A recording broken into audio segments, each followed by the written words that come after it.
Bismillahirrahmanirrahim. Assalamualaikum warahmatullahi wabarakatuh. Nama saya Irsa Yutriana dan saya di sini akan menerangkan tentang hukum waris dalam Islam.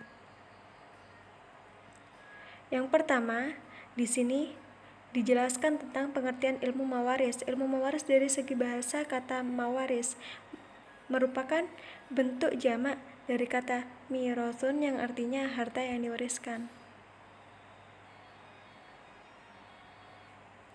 Ilmu mawaris disebut juga ilmu faraid. Kata faraid sendiri ditinjau dari segi bahasa merupakan bentuk jamak dari kata farida, faridoh, yang bermakna ketentuan, bagian, atau ukuran.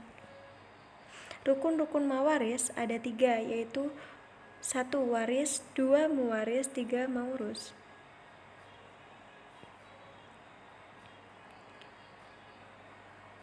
Hal-hal yang harus dilakukan sebelum harta waris dibagikan: 1 zakat, 2 belanja, 3 hutang, 4 wasiat. Hukum mempelajari ilmu mawaris, yaitu mempelajari dan mengajarkan ilmu mawaris adalah fardu kifayah. Artinya jika telah ada sebagian kalangan yang mempelajari ilmu tersebut, maka kewajiban yang lain telah gugur. Tujuan ilmu mawaris di sini disebutkan ada 3. Yang pertama, memberi pembelajaran bagi kaum muslimin. Yang kedua, menyodorkan solusi terbaik terhadap berbagai permasalahan.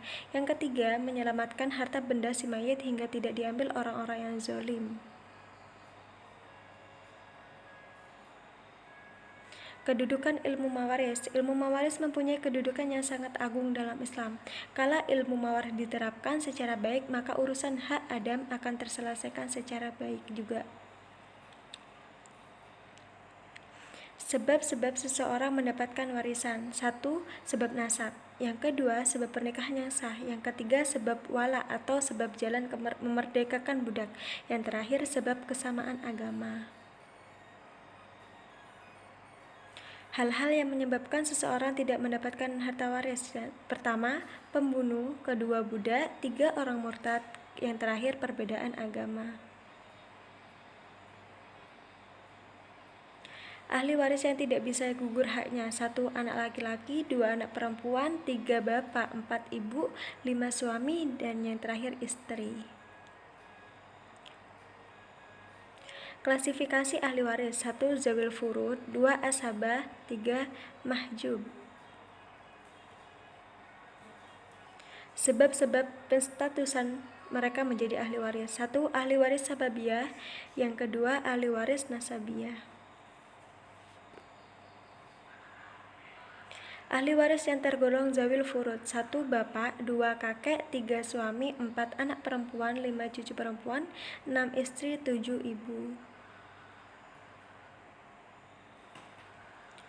Ahli waris yang menjadi asabah mempunyai 3 kemungkinan. 1 mendapat seluruh harta waris saat ahli waris zawil furud tidak ada.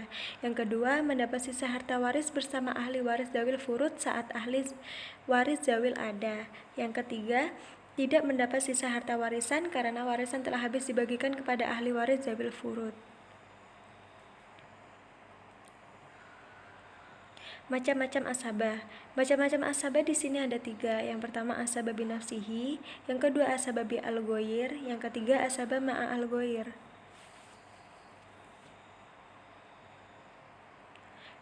Hijab. Hijab adalah penghapusan hak waris seseorang, baik penghapusan sama sekali ataupun pengurangan bagian harta warisan karena ada ahli waris yang lebih dekat pertaliannya atau hubungannya dengan orang yang meninggal.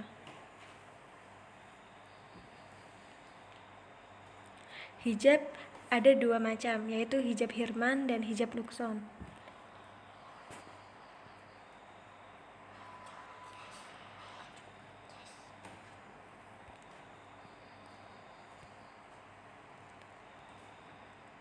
Tata cara dan pelaksanaan pembagian warisan. 1 langkah-langkah sebelum pembagian harta warisan setelah jelas harta warisannya. Yang kedua, menetapkan ahli waris yang mendapat bagian. Para ahli waris harus menyelesaikan beberapa kewajiban yang mengikat mewaris, antara lain: A. Biaya perawatan jenazah. Yang kedua, pelunasan utang piutang. Ahli waris yang mendapat 1/2, 1/4, 1/8, 1/3, 2/3, dan 1/6 itu ada 4. Yang pertama, ahli warisnya yang meninggal. Yang kedua, ahli waris yang terhalang karena sebab-sebab tertentu, seperti membunuh, perbedaan agama, dan menjadi budak. Yang ketiga, ahli waris yang terhalang oleh ahli waris yang lebih dekat hubungannya dengan yang meninggal. Yang terakhir, ahli waris yang berhak mendapatkan warisan. Cukup sekian dari saya. Apabila ada tutur kata yang salah dan kurang berkenan, apabila ada kekurangan dan kelebihannya, mohon maaf yang sebesar-besarnya. Wabillahi taufiq wal hidayah. Wassalamualaikum warahmatullahi wabarakatuh.